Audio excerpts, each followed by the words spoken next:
fighting Fabio Wardley this weekend at the O2.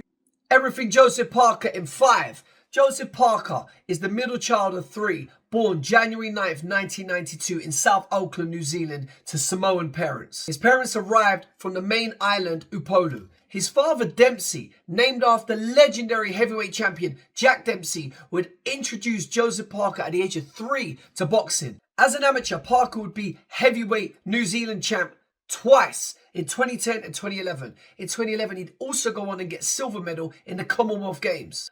Linking up with 𝗙𝗢𝗟𝗟𝗢𝗪, who previously won silver medal at the 1984 Los Angeles Olympics after future heavyweight multi-time champion Evander Holyfield would get DQ'd. Joseph Parker goes on a run, including wins over Carlos Takam, to then be able to fight for the vacant WBO heavyweight championship against one Andy Ruiz. After the victory in 2016 over Ruiz, he would then come to the UK and fight against upcoming talent and also cousin of heavyweight champion Tyson Fury, Hughie Fury. A dismal and lackluster fight. He would come out on top, and it would also show early signs of a very close friendship with Tyson Fury, not allowing him to fight up until this date. Parker has many times thanked Fury for the favours and advice he's given him throughout his career. Victory over Hughie led to the unification fight with AJ at a sold-out stadium in Cardiff. Joshua was already holding 2 belts, WBA and IBF. This was for Parker's WBO for unification.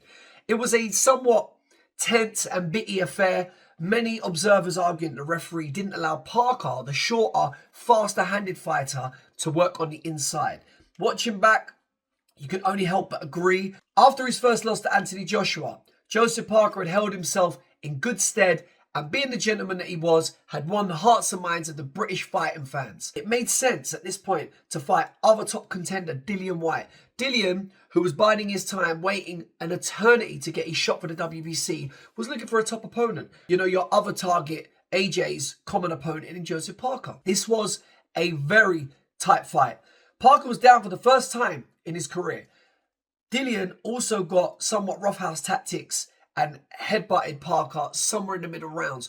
Parker would seem to disengage and switch off, albeit with his granite chin, lasted until the last round, in which he dropped Whyte.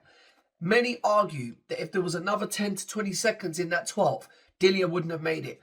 But nevertheless, this was Parker's second loss. Whilst in training camp in 2019 to face Derek Chisora, who was on somewhat of a resurgence, Joseph Parker experienced strange fatigue and subpar performances during sparring in camp. It was later discovered that with a bruise and marking on his leg, that he'd actually been bitten by a somewhat poisonous spider in New Zealand in camp early. And his daughter had noticed a bruising and a hole on his leg at the time, but he didn't think anything of it. The internet being what it is, the obvious connotations for Peter Parker, Spider-Man, would now arise in the comments, be known now as Joseph Peter Parker. During lockdown, he would take a much riskier fight versus the juggernaut, the man who couldn't be stopped. So we had Joseph versus Joe. Kind of best of the rest, if you like. It was a war. Probably one of the fights of the year. Joe Joyce got the better, had the lion's share of the action, and got more damage in.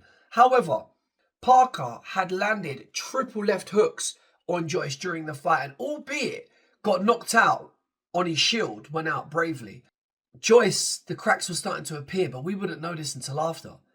I would argue that Joe Joyce has not been the same since their war with Parker and Joyce. And arguably, after linking up with now esteemed and man of the moment Andy Lee as head trainer after leaving 𝗙𝗢𝗟𝗟𝗢𝗪, I would argue that Joseph Parker has gone from strength to strength.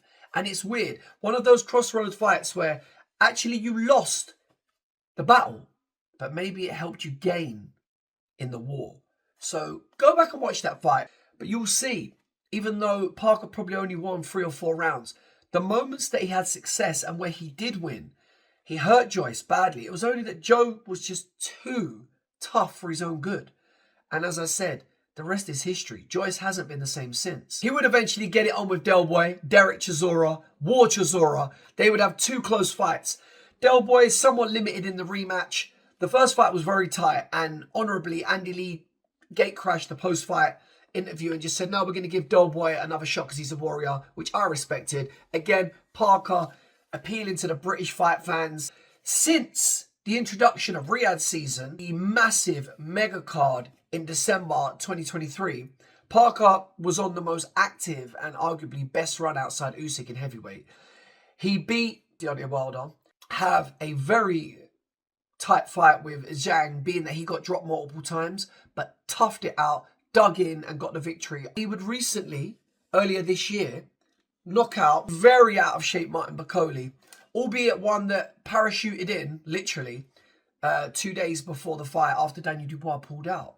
Paid all his dues, ticked all the boxes, and here he is once again, taking all the risk, fighting Fabio Wardley this weekend at the O2. It's going to be a war, literally.